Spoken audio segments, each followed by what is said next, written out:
The National Weather Service says up to 3 inches of snow fell near the Grapevine since last night, making the area look like a winter wonderland, but a nightmare for drivers. I expect to be halfway to Sacramento by now. CHP shut down I-5 a few times since last night, as inches of snow have made the road slick and difficult to drive, slowing down this driver for hours. About an hour and a half stuck in traffic while the roads were closed. CHP is escorting drivers on both the north and southbound 5 through the Grapevine. One driver says the slow drive is worth it for his son to see snow. It was great down the valley.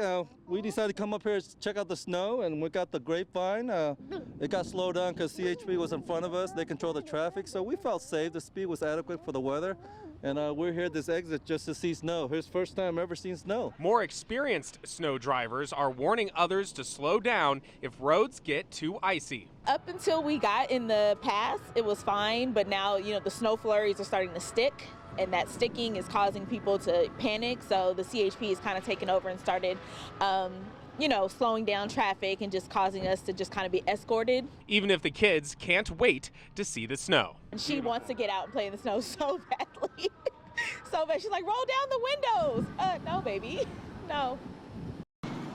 Tonight in Pasadena, spectators sat, oohed, and awed over the largest fireworks show in the Rose Bowl's 92-year history.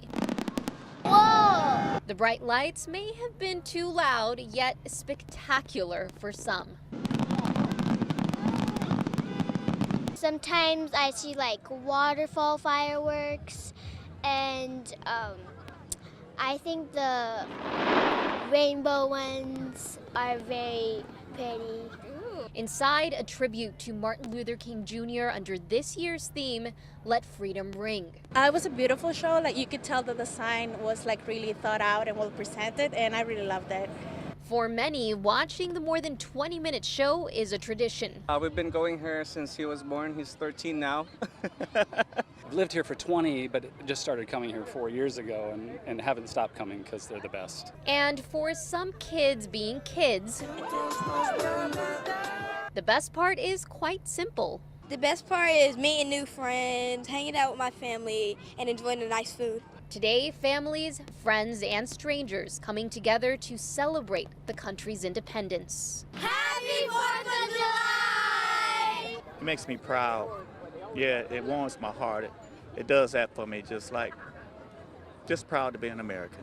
A family, an American family, all different nationalities coming as one and being a family, because we're all related. 3, 2, get ready to cheer. 1, yeah! The dog days of summer are not over for these surfing pooches. Get to drawing first blood with some inside whitewash. At the 12th annual Surf City Surf Dog event in Huntington Beach, Here comes Jesse.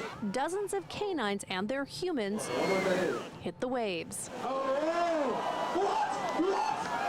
never seen that before, ever. The U.S. Open for humans was in Huntington Beach, and we thought we need a U.S. Open of dog surfing, so we started Surf City Surf Dog. The competitors range from small pugs like Gidget to larger dogs like Derby, the golden doodle with a striking mohawk.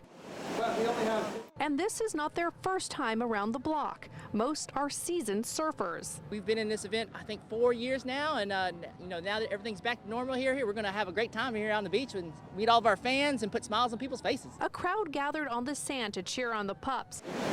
Each dog is judged during 10-minute heats on their skills and ability to hang 10. See how she's transferring her weight and leaning to the left there? She's done 360s, 180s, she's done board transfers if another dog's bored. Faith showed off her instincts riding the waves. It's a long way from where she came from. I found Faith. I found her in a parking garage. I rehabbed her, got her to normal life. She showed interest in the surfboards that were at home that belonged to the other dogs. Look at Faith threading the needle between all kinds of other competitors. Now she and her fellow surfers are helping canines in need with proceeds from the event. Oh! Samson on the backside. Samson, dude, with the reverse. Veterans of all ages, ranks, and branches lined up in Santa Ana to receive their Johnson & Johnson COVID-19 vaccine. Denton Knapp with the Tierney Center for Veteran Services was there to oversee the 25 employees he mustered. We've had a big campaign to talk about why it's important to get your shots and taking care of your teammates like we did in the service, and we want to continue to do that with veterans and their families now. VA Long Beach Healthcare Systems has been administering vaccines to veterans since December, but this clinic was different. Unlike the Moderna vaccine, this one did not have to be tethered to the main hospital due to strict sub-zero storage requirements. Johnson & Johnson gives us the opportunity to deploy out to where our veterans live, and that's a game changer, especially given that it's a single dose shot. While nurses readied the doses, veterans sat down and rolled up their sleeves. Registered nurse and Coast Guard veteran Francisco Escobar was the first to receive the shot. I was putting it off a little bit, I wasn't sure, but you know, I've given thousands of shots and I feel like it's the responsible thing to do. Finally get it, protect my family, my patients, my coworkers. For RB veteran Doug Saunders, getting his COVID-19 shot was personal. A few weeks ago, a friend of mine who was a Navy veteran passed away from COVID. A lot of people think it's just a flu, and it's not. People are dying left and right. So I don't want to do that to my family. There's a few stories of different wealthy landowners from the late 1800s bringing peafowl to Southern California. It sounds like babies being tortured. There's no way I can sleep through it, and I'm a pretty good sleeper. I just think it's beautiful. I spend a lot of money just buying feed for them. They're all the ones that they leave on my driveway, but I think they're beautiful. If one neighbor feeds and the next door neighbor doesn't want birds here, you end up with a high concentration of birds. I'm divided about the peacocks because I love the way they look and I actually love the feathers they leave in the fall. However, there's too many of them. Our whole goal is to relocate peafowl humanely. What we're doing here is we're tossing some food to hopefully coax some birds to go in. It's a lot of patience, and this takes a long time. We get people who complain about them pecking at their solar panels. When males during breeding season are really excited and aggressive, they will fight with their reflections on nice cars. I have had reports of some peacocks chasing young children.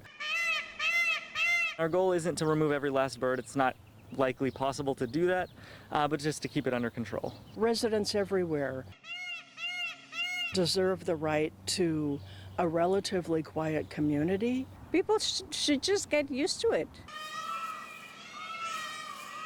That's as simple as it is. Peacocks have always been here for a long time. 1, 2, 3, go. It's not your typical job interview. This morning, lifeguard hopefuls braved frigid water temperatures for a coveted spot as a Newport Beach lifeguard. I love the water, I love the ocean, and I really like helping people, so it kind of just good mix of the both. Among the 90 applicants accepted were friends Trinity Hansen and Marley Webster, both strong swimmers. I did junior guards for 7 years, and so we both did that and just gave us love for the beach and for training to become someone who can protect the beachgoers and everything. I'm terrified.